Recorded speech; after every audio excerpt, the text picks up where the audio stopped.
Hello everyone, welcome back. This is Chapter 7 of General Chemistry. This is Thermochemistry, a chapter that is relatively quick. It doesn't take very long, mostly because there's not a lot of information that we haven't studied in other chapters in general. This is something that gets covered quite a bit when we're talking about, 1 second, can't multitask. Covered it when we talk about other sort of chemical chapters, other things like equilibrium. It gets talked about a lot in rate law, but this is more so the specifics of exactly what it is that is the backbone of thermochemistry. How did we arrive at all of these different terms and conclusions and this and that and blah, blah, blah. Just make sure the audio is popping up on the little, okay, awesome. So before we dive into anything special about the, thermochemistry, you have to understand the differences between systems and processes. Right? Systems and processes. So a system is any of the matter being observed while the chemistry takes place. And the environment is everything else. So if I want to take a 4-year-old kid and toss them in a room and then watch what happens, the environment is just everything else in that room other than that 4-year-old kid, right? So depending on the nature of the system, it is able to interact with the environment in different ways. So anyone here ever been around a newborn baby, right? You know how they're swaddled, real wrapped up all tight? They can't use their arms or legs or move at all. They're just completely immobilized, because if you don't do that, then they'll just I don't know, roll over and suffocate. And literally, that's why we do that. And they will also claw at their eyes and scratch themselves and this and that. And it's crazy. So to restrict that from happening, we turn them into a more compressed system. We just limit their interaction with their environment, right? With themselves, with their crib, with the floor, with the dirt that they want to put in their mouth all the time for whatever reason. So we're going to look at different ways that systems can actually be organized. So we have isolated systems. So these are system types. I'm just going to go across the board over here. We have isolated systems. We have closed systems. We have open systems. Isolated systems cannot exchange energy, which is in the form of heat and work, or matter with the environment. So everything around it can't exchange heat or energy with anything. A closed system can exchange energy. Only. The big E is energy.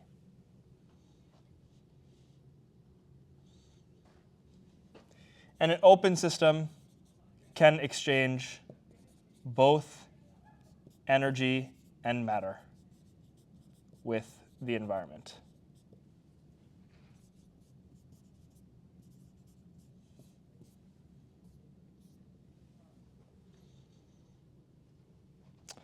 So an isolated system is like a bomb calorimeter, like that isolated little calorimeter that you have inside of chemistry classes that it's styrofoam and lead and this and that and everything gets contained inside of there and all of the heat gets trapped inside of there, right? A closed system would be something like a steam radiator, right? The steam, it remains inside the radiator, but it takes the heat and puts it out into the environment, things like that. And an open system would be like me. I'm an open system, right? I can eat matter. I excrete matter back out into the environment. I sweat. I exchange heat with the environment, things like that, right?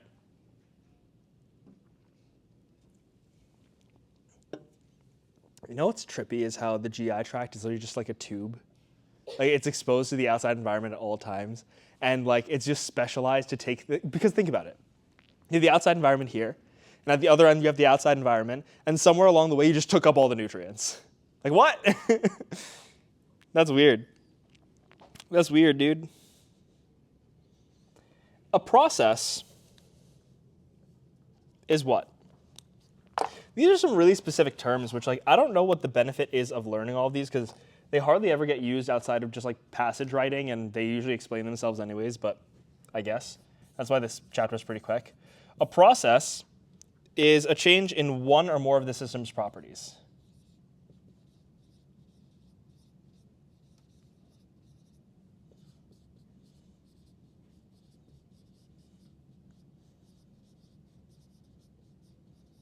Benji actually got me these markers. Say again, boss? Benji actually got me these markers. You're welcome. You stole them from your school, right? Don't, not too I loud. worked at University of Texas Dallas. Yeah.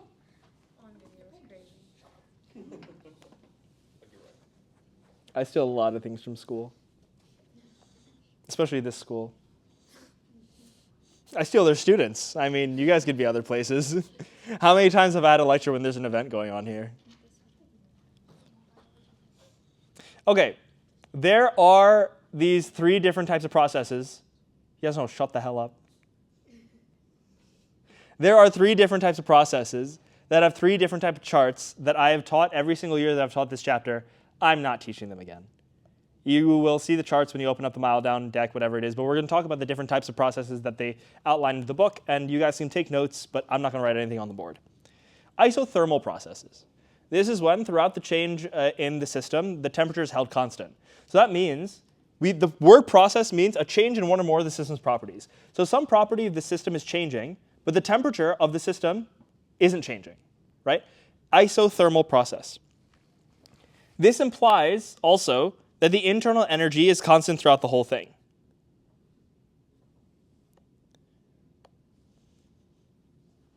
And let me write something on the board real quick. This is the first law of thermodynamics, that the change in the internal energy, delta U, is equal to the heat added, Q, minus the work done by the system. If you add heat to the system, it does work, right? The change in the internal energy isn't dictated by the work. It's dictated by how much heat is left after the work is done, right? So if we put in more heat than we need to do that work, the internal energy goes up because of the excess heat. So this is the change in internal energy. This is the heat applied. This is the work done. Because work done requires energy from the system. Adding heat into the system also increases its energy. If we take heat away from the system, we are decreasing its energy. Does that make sense? You guys get that? I feel like my hair tie is coming loose. So in an isothermal process, the amount of heat added is going to be equal to the work done. Because the temperature of the system isn't changing, which means the internal energy isn't changing. So the heat and the work must be equal to one another. Does that make sense?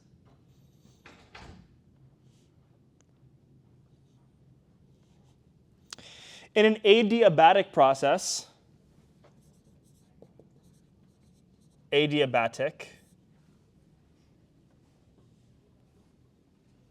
the thermal energy of the system is held constant, which means that the Q is 0, which means that the change in the internal energy is negative work, right? The work done on the system is equal to the change in the internal energy, correct? This is basically each of these is going to knock out one of those values of the first law of thermodynamics.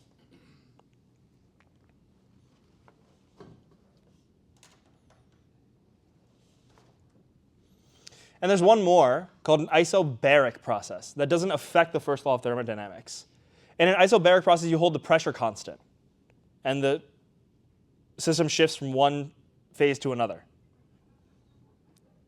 And you can usually map the volume of the system across time as the pressure is held constant, and the work would be the integral of that. The area under the curve of that. The pressure held constant and the volume over a period of time. So the graph is sort of going to look like this, volume 1, volume 2 with the pressure held constant, and this is going to be your work done. And you can use that to calculate out this equation. Are you ever going to be asked to do this? No. More than likely not. I'm 90% sure that this won't happen.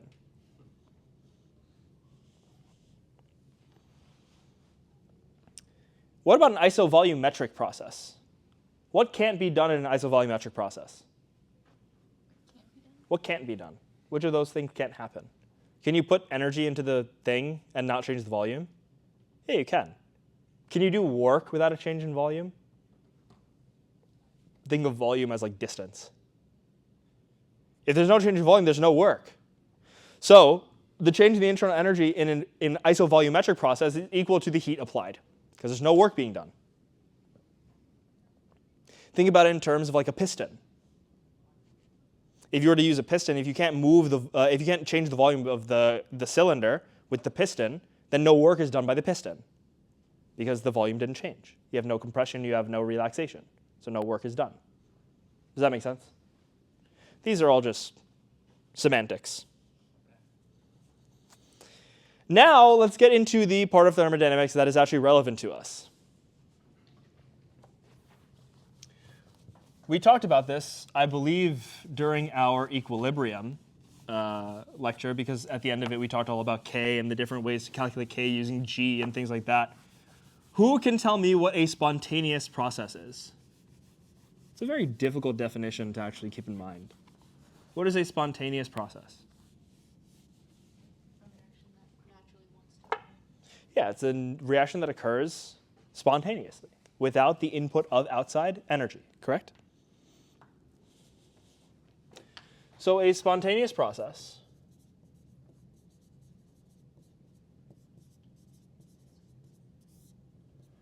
is one that can occur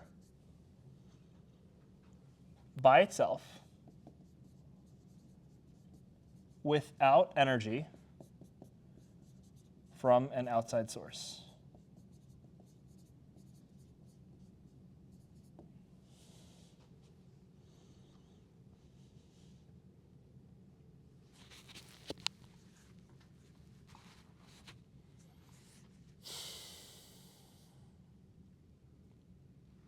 Sometimes when I have my microphone on my collar like this, you'll hear, I don't know if you guys watch the videos like frequently at home. If you have it on normal speed, usually not 2 times speed, you can hear me breathing into the microphone because like I'll like exhale and you'll just hear it in the mic. I'm like, ugh. It's just so gross. Sometimes you'll hear me like smacking my lips and it's just so nasty. The microphones can be too good sometimes. When we're talking about a chemical process, we denote this with a delta G. And delta G of a spontaneous equation is going to be negative. Very good. Delta G is going to be negative.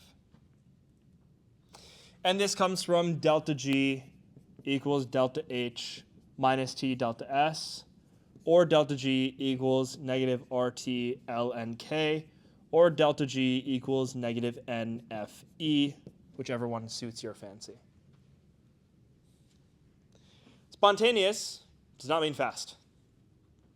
What was the classic example that I gave of a spontaneous reaction that happens very slowly? Iron rusting, the formation of iron oxide. It's actually spontaneous. And spontaneous also doesn't mean that it's going to go to completion.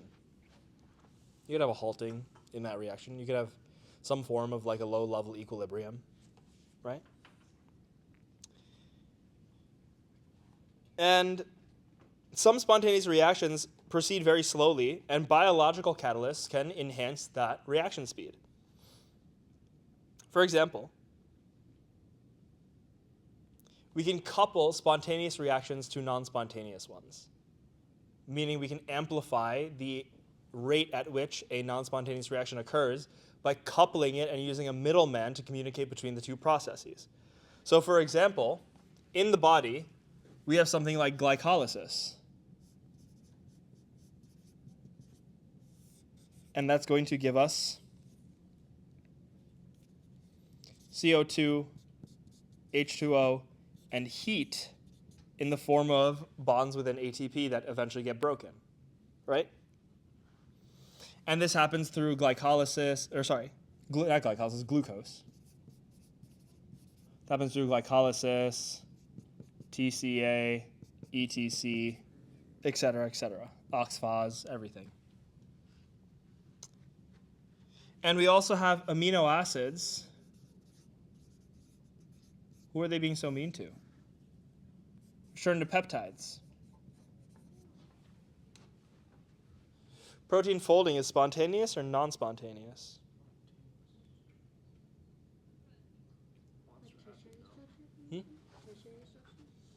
That's what I kind of wanted you to think about. It's a difficult question.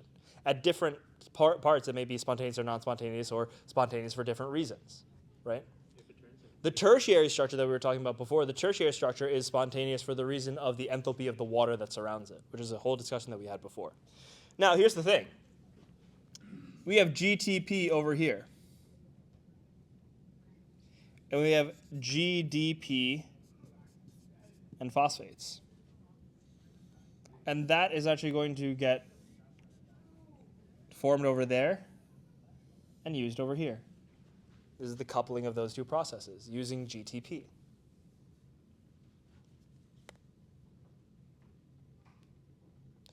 We are using the spontaneous reaction here to couple to the non-spontaneous reaction, overall non-spontaneous reaction there.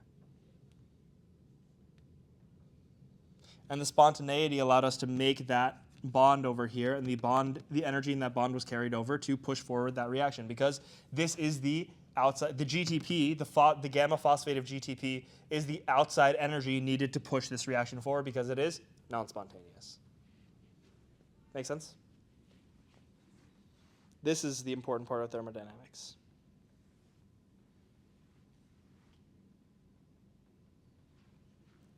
They do a lot about like states and state functions, and they talk about like when I'm under pressure and feeling dense, all I want to do is watch TV and get hugs, like that whole like acronym where it's like pressure, volume, Gibbs free energy, density, enthalpy, entropy, temperature, internal energy. These are like your state functions that describe the state that a specific system is in, correct?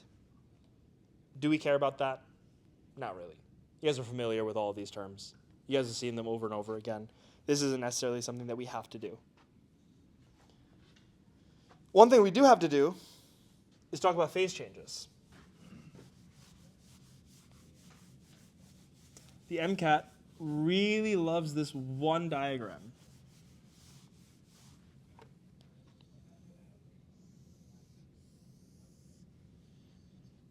I'd recommend you guys find a version of this online instead of copying it down by yourself.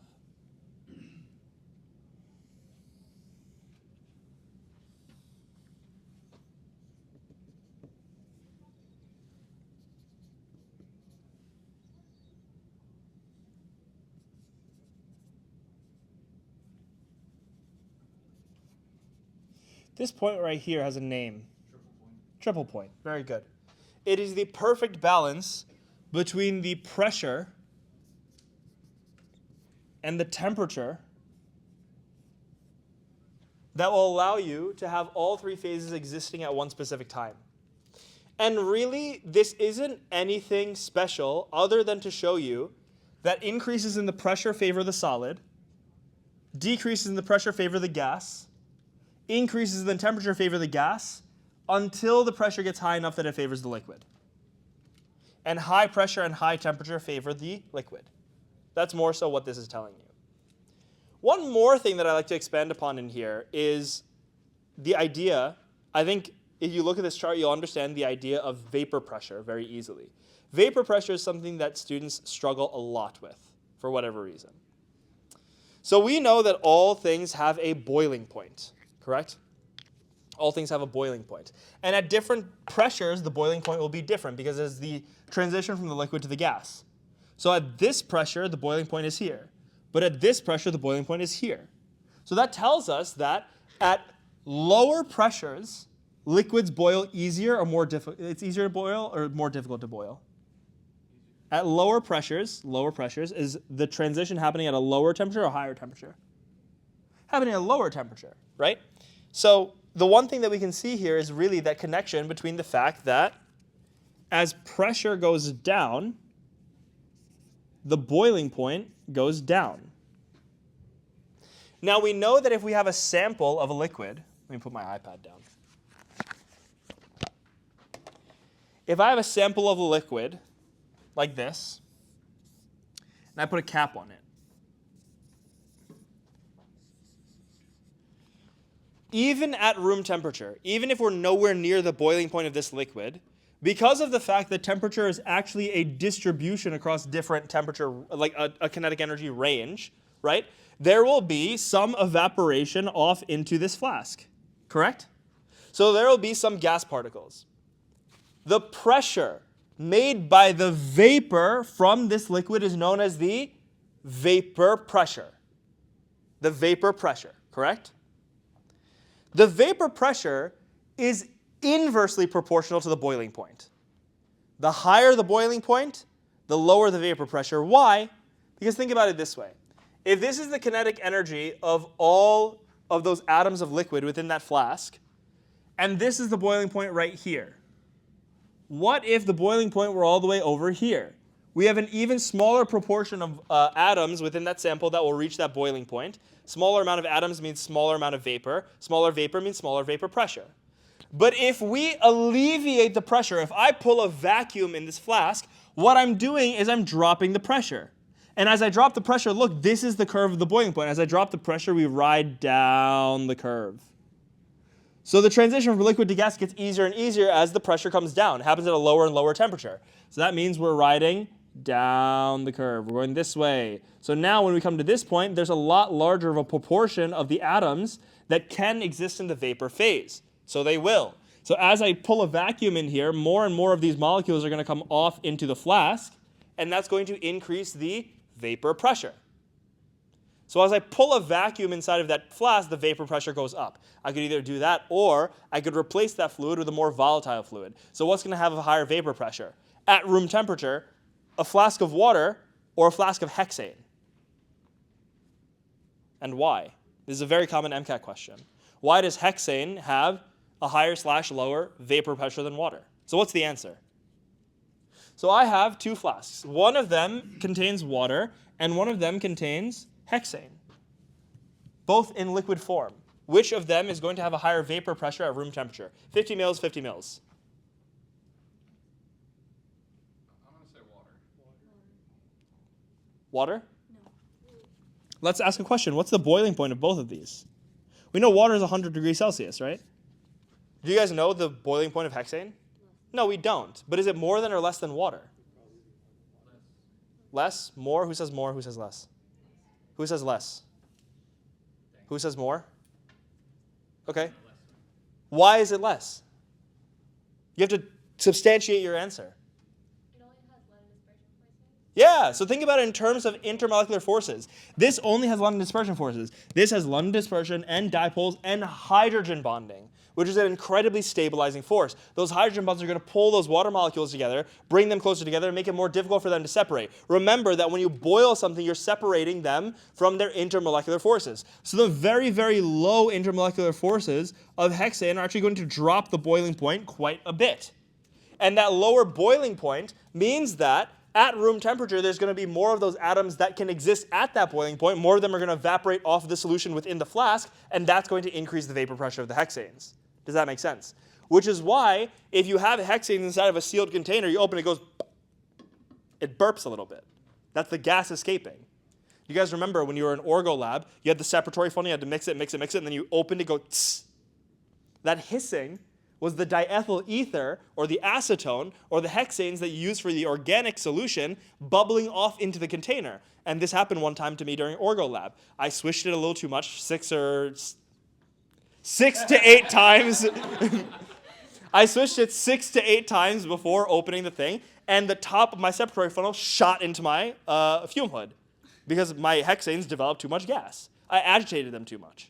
By agitating them, that friction against the wall increased the kinetic energy inside of there, which increased the temperature, which means that more of them boiled off within that general solution and popped off the top of my separatory funnel. Had to restart.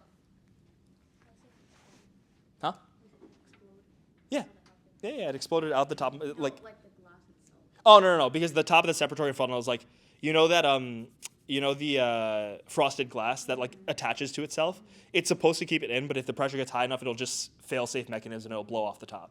We just did like test tubes and we had like a little rubber cap on it and you would like hold it down, so if you shook it too much, you didn't like vent the cap. Yeah. The glass would just. That's why you have to use a separatory funnel, because separatory funnels have that fail-safe mechanism built into them. Actually, I have a horror story when it comes to glassware in the lab. I don't know if I told you guys. I have like this scar on my hand and like this thing. In biolab one time, I was working with a glass pipette because my school couldn't afford disposable pipettes because we were broke. and someone called my name. I had the pipette like this, and I was putting it into the pipette pump. And someone called my name, and I turned, and as I was putting this in, it shattered in my hand, and a shard of glass about like 4 centimeters long, 3 centimeters long, just lodged itself in my finger right there. I had to go to the ER, like get it stitched up, whatever it was, and now I have like this little scar. That was when I was 18. That was 7 years ago now. You had a question? Oh, no. Just a statement. With a vapor pressure. Yeah. If you put hot water in a syringe about halfway full, you close the tip and you pull it back. Yeah. And water starts boiling. Yeah. I think Gay-Lussac or Boyle's law is one of the So you could pull a vacuum by doing that. Yeah. You totally could. And that's the same thing with like, have you guys ever seen those videos where they like take medicine? They take medicine, they put it inside of a solution of water, and they put it inside of a syringe, and they pull a vacuum on it, and it dissolves the medication when you blow the syringe back. Why does that happen? Well, the water's technically boiling under the low pressure, and then you expand and blow all those bubbles out, so it erupts through the medication, and it solubilizes the pill, right? There's also other videos of people doing weird things with insects and mosquitoes inside of that little syringe thing, which we're not going to talk about. Because people really hate mosquitoes. Did you know that if I don't know how true this claim is, but I've heard it so many times that it's just like I need someone to validate this for me. I think if mosquitoes just like disappeared, nothing would happen. Like there's no thing on Earth that eats mosquitoes that only eats mosquitoes. Like they could just have other sources of food. So I don't know. I hate mosquitoes. All right, so that was that. Any questions about boiling point, vapor pressure, triple point, any of this, blah blah blah, whatever it is? You guys also know about like the phase change diagrams where like you have the flat slopes and then whatever's going on over there. So let's talk about that for a second. So this is actually really good to look at side by side with this discussion, because one thing that people get tripped up on is just like, oh, well, what about the phase changes? We talked about how boiling point is determined by the intermolecular forces within the sample. So this is actually something that solidifies that point. So if we were to look at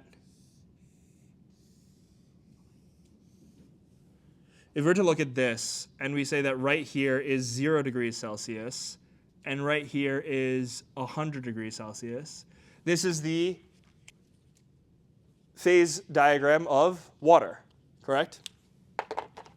Over here we have solids, over here we have liquids, and over here we have gases, so water vapor.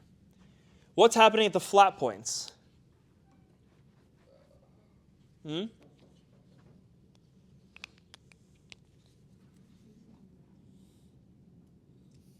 So this is like heat applied over here to the sample. We're applying heat to the sample. The temperature is not changing. Why? Specific energy? Huh? Specific energy? Not necessarily. Okay. But you're on the right point. You're on the right track. What happens after we've already increased the temperature of the sample up to its boiling or its melting point?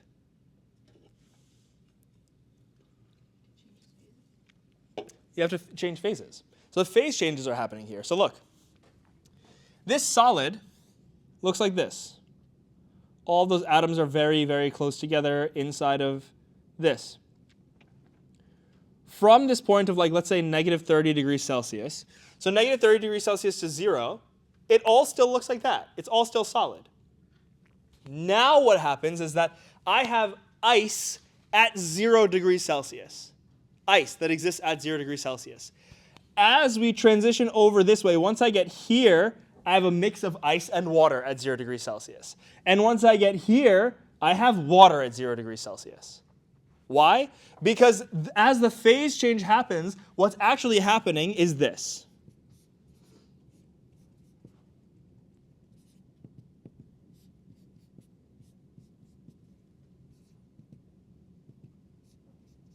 Notice how I'm drawing this. I'm drawing my interactions between the donor and receiver of the hydrogen bond right here. What's actually happening, and I'm going to do this in a different color just so you guys can see it more clearly.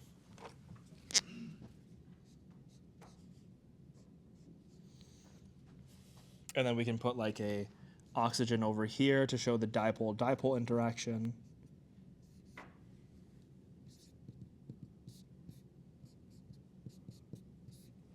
What's actually happening is during the phase change, we are not looking to increase the temperature of the sample. That's already been done. We're at the melting point, right? The energy that's input into the flask now is going to those bonds and disrupting them to move these two water molecules away from one another. And as they move away from one another, they go from being solid to being liquid. And the same thing up here, once they're further away from one another, the only thing holding them together is really just like their loose form of intermolecular interactions that you see within liquids. As you begin to add more heat, as you add more energy, what you get is a disruption even more so of those intermolecular forces that forces them even further apart and turns them into gases. So here, on the slope, the heat applied directly puts it into the kinetic energy of the water molecules within the solid. But here, the heat applied goes directly into the intermolecular interactions and attractions between molecules within the sample to transition them from solid to liquid. Does that make sense? No? Okay. I'm glad you're honest. Like, I don't understand the x-axis. Like, what do you mean by heat applied? Over time, I'm applying heat. We have not said how many grams the sample is. We have not said how much time it takes. Just heat applied. And as I apply heat, the temperature is going up in this fashion. So why would you not just have one linear slope? Because you need to. That's a good question. The temperature can only change after phases have changed at those specific points. It's almost like a checkpoint. So if I have water at negative 180 degrees Celsius, I will apply heat and apply heat and apply heat and apply heat, and I'll keep going until we hit 0. And then you'll see it stall. You'll just see it stall there. Why? Because now we can't increase the kinetic energy of the system anymore. Why? Because as we increase the kinetic energy, the movement of the particles actually increases. And the particles start moving around so much that they are no longer capable of being so close together, right? The movement and the repulsive forces of the particles together are actually pushing one another apart. So in order to finally push them apart, you need to sever the intermolecular connections between them. That's what you're doing at this part of the diagram. So like everything needs to go from ice to water. Yes. Before you can heat Before you can go water. from 0 degrees Celsius to 0.00001, you need water, not ice. All of it needs to be water. So is that just showing that you just are transforming? All of this is 0% water, 10, 20, 30, 40, 50, 60, all the way up to 100% water. Then you start heating again. And the same thing happens when you're at a gas. The whole thing needs to be gas before we get a degree over 100 degrees Celsius. And this is at what? Standard temperature and pressure. Remember that if we were to do this at half an atmosphere rather than 1 atmosphere, these numbers would be much lower because the drop in the pressure would drop the boiling point. Does that make sense? Any questions about that? I can replace this with whatever number I want. This could be 17 degrees Celsius and negative 4 degrees Celsius, and that might be some random thing, solid, liquid, gas. At 4 atmospheres. Whatever. It doesn't. This is probably something. I don't know what it is, but it's something. Because everything has intermolecular forces that needs to be broken to turn it from solid to liquid to gas. Everything has that. Just depends to what degree. Does that make sense? Yeah. Why would you not just make the x-axis time? Because, okay. That's a good question. Because you essentially just need energy and time to get from That's a good question. Here's the temperature. Time. So why is the temperature going up? Just for no reason? You're not adding anything. If you don't indicate that you're adding heat, nothing's happening. You're just saying here, the temperature's going up because it's going up. Why? No, we're applying heat. And you would actually need a much more complicated diagram to show how much heat you're adding over what period of time, blah, blah, and whatever it is. But this is just a general diagram. Now, we said that this was for water, right? Can this be the diagram for hexane? Yes. Every single phase change diagram looks like this. Every single one. Solid to liquid to gas, they all look like this. Doesn't matter. It's just different temperatures, different levels of heat, different slopes. That's it. Some of them are going to look like this. Much longer. Some of them are going to look like this. It's just different variations of that, right? we're always going to have two plateaus. One of the plateaus is going to be at your melting point. One of your plateaus is going to be at your boiling point. Correct?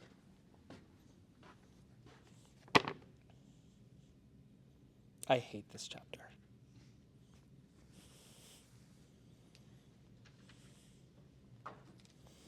So we did heating curves. Do you guys know the difference between heat and temperature? What is it? It's the energy applied to a system, and temperature is the actual movement of molecules. Temperature is equal to the average kinetic energy. The average kinetic energy across all atoms and molecules within the system. Whereas heat refers to the total heat energy of the system. So if I have a gallon of lukewarm water and a drop of boiling hot water, the gallon of lukewarm water has more heat than the drop of boiling water. Why? Because there's so much more water inside of it.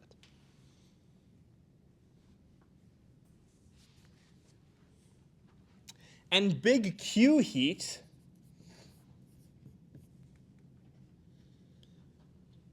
is the transfer of energy from one substrate to another.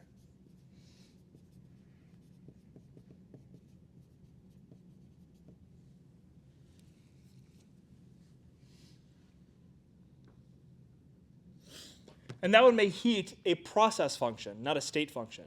You can't use heat to describe how a specific system is. You can't use large Q to describe how a system is. It's a way that you get change within the system. Temperature is a state function.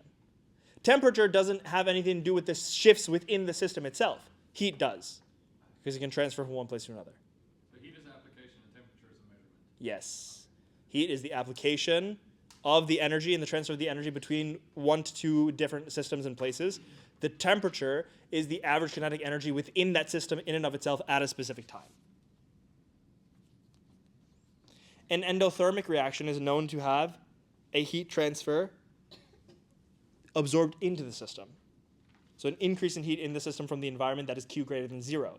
An exothermic system will have Q less than 0.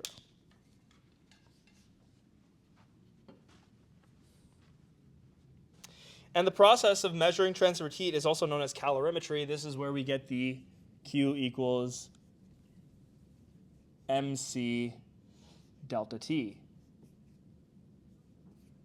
where C is the specific heat capacity, M is the mass, the delta T is the change in the temperature from one part of the from one state to the other, and Q is the amount of heat applied. This is also known as Q equals MCAT, the most traumatizing equation you will ever read. In my notes, it says FU MCAT. Got him. Got him. The evaporation of sweat is endothermic. That's why sweating works. Right? Such a very good point. Sweat. What are we doing when we sweat? Well, the outside heat wants to enter the body and warm you up and cook you from the inside out or the outside in. What we do is we generate a layer of water above our skin that buffers and acts as a barrier between the sunlight and the heat and us. So instead of burning our skin, you have to get through all that water first. And because of the very high specific heat capacity of water, it takes a lot of heat to remove it off of the skin before you start burning yourself. But once you evaporate that water, there's more coming. And that's why you start sweating profusely when it's very hot outside. Every drop of sweat that evaporates off your body is one more sunburn that you've been saved from.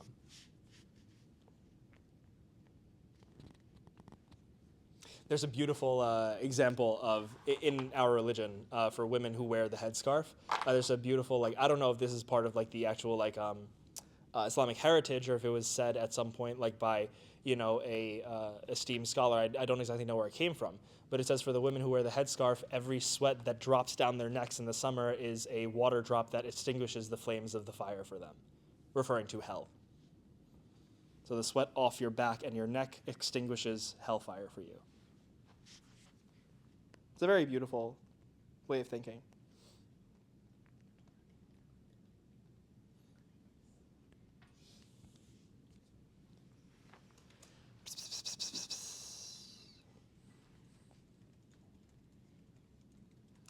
The rest of this is really just like enthalpy, entropy, Gibbs free energy. So let's get into that.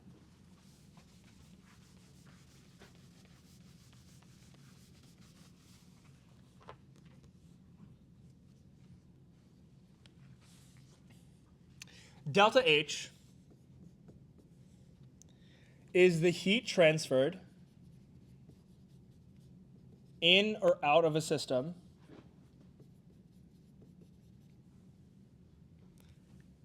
at constant pressure. That is the formal definition of enthalpy.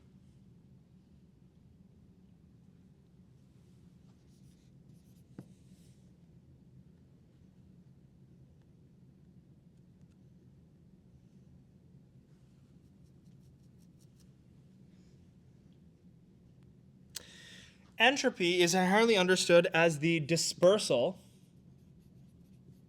of energetic molecules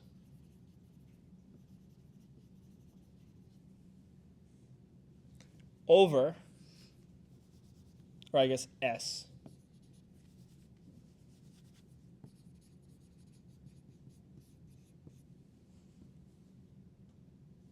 greater space. So the more the molecules get spread out, the higher the entropy.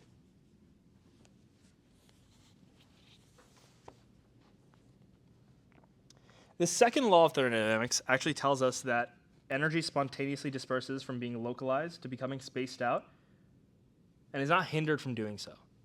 Meaning that the change in entropy, the delta S of the universe, is positive. That you have the energetic dispersal of all of these molecules and things across larger and larger distances within the universe, and this is a law of thermodynamics. This is the backbone of how the universe works. Correct? So you can have systems that have losses of entropy, but just know for that there is a countercurrent increase in entropy somewhere, and the entropy of the universe is constantly going up. Does that make sense?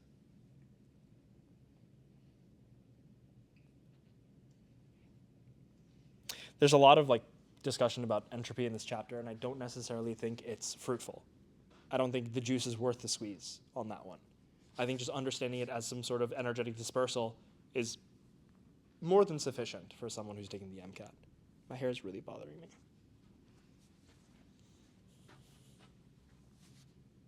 I'm actually going to cut my hair this week. Not all of it, but... Get a mullet. Get a mullet? Do it. You're in Texas. I was actually thinking of it, I'm not going to lie. What happened to the wolf cut? That's probably what I'm going to do. I'm these little sides over here, I'm just going to trim them above my ears and then make it go to the back. We'll see. Gibbs free energy is a combination of things that we've talked about so far. Delta G equals delta H minus T delta S. Correct? We talked about that. We talked about this during the equilibrium chapter. Do we want to talk about it again? No. Just watch the last video. You probably watched it right before this anyways. You and your Dorito-crusted hands at home. Does anyone okay, I actually want to know this, from people who watch my videos at some point. Do you guys just binge them, just back to back to back? Or do you just watch one at a time and actually take your time with them? If I were in your position, I'd watch 7 of them in a day. I'd just tear through all of them. Don't do it though. Do not do it. Huh? I look for the topics. I'll watch a part of your video and once That's smart. The thing is that there's not timestamps, so you have to scroll through the entire video and hope that that one's If someone wants to go back, if someone wants my YouTube login to go back and put timestamps in all of my videos, be my guest. I'll pay you. I'll legitimately pay you. I'll give you $20 for every video that you do it for. Really? If you put detailed timestamps, we swap topics every 5 minutes. Yeah, I have the notes for every. So you're gonna have to go through every single video, which is I think it's 120 or something at this point, and drop timestamps every 5 minutes. Yeah, but I don't always follow the subsections either. Sometimes I just go off on tangents. There's gonna be a timestamp is just yapping about cologne, talking about my cat, yelling at students. Awkwardly staring at the camera. You know, like one time, huh? Even the ones from 2022 or 23? All of them. I would need all of them done. Timestamp topic talking about timestamp. Yeah. Blind speed dating at The YouTube automatic timestamps really suck. Furry convention at UTD. For what? He had like a Oh, the furry convention. That's funny. Why Yusuf hates Halloween. No, literally. Timestamp question mark. What are we doing here? Timestamp, are we okay? We did this whole diagram, but I think it's like beneficial because this actually helps a lot of people when they're doing like really quick questions about thermochemistry. Let's just go over the delta G, delta H, delta S. So let's do always negative, always positive. This is really helpful to know. Very, very helpful. Negative at low temperature, negative at high temperature. Oh man, I have to tutor after this. Damn it, I'm so tired. Because I missed one of my appointments last week because my parents were sick while I was home. I didn't get to take a proper break at home. My whole family was sick. Michelle, how are you doing, man? I was waiting for you to show up. How's work? Good. So when delta H is negative, that's the favorable thing right there. And when delta S is positive, because we're going to multiply the delta S by a negative cofactor, the negative cofactor of temperature, correct? So remember that whatever delta S goes down as, it actually gets reflected inside of the equation as the opposite, right? And always positive would be the opposite of this, correct? So when the delta H is positive, because it gets reflected as it is, and when the delta S is negative, because it gets reflected as its opposite. Negative at low temperature. So we're suppressing the delta S as much as possible. That means we're suppressing the thing that is unfavorable. And the unfavorable for the delta S would be the negative. And that would mean that this is also negative, because that is the favorable. And negative at high temperature, we're bringing up the thing that is favorable. And the favorable thing here would be the positive, and the unfavorable thing here would be the positive. Remember that at low temperature and high temperature, one of these must be unfavorable. And whatever is unfavorable, you suppress it with the other thing. So delta H has an unfavorable term, the positive. Because a positive delta H would contribute a positive to the delta G. A positive delta S would actually contribute a negative to the delta G. So the favorable for the delta H is for it to be positive, and the favorable for the delta H would be for it to be negative, and the favorable for the delta S would be for it to be positive. Because that would make this whole thing negative, more negative. This is definitely something I would commit to memory, or at least be able to get it out. Chem Phys is your first section. So if you want to spend 1 minute of your 15-minute tutorial drawing that and it really helps you, go for it. Be my guest. I spent 8 or 9 of my minutes writing down every single physics equation that I can think of. And outside the exam hall, I was on my phone looking at the physics equations, just making a little mental map and being like, I'm going to write these ones first, these ones second, these ones third, blah, blah, blah. You go do 5 minutes of whatever it is. They scan your hand and check your outfit, whatever it is. They sit you down. Just get to scribbling. I do that, but I never used it. Yeah. Just get to scribbling the moment you sit down. Because you don't need those things for cars. You don't really have anything that you've memorized for biology that you would be writing down. There's no like equations or anything like that. It's actually like kind of a blessing that Chem Phys is first. Because you have all the equations in front of you outside of the testing room. You're probably looking at them. Or you have like a little sheet in front of you, which you're allowed to have 100%. And then you go in, you just scribble them down, and that's your first section.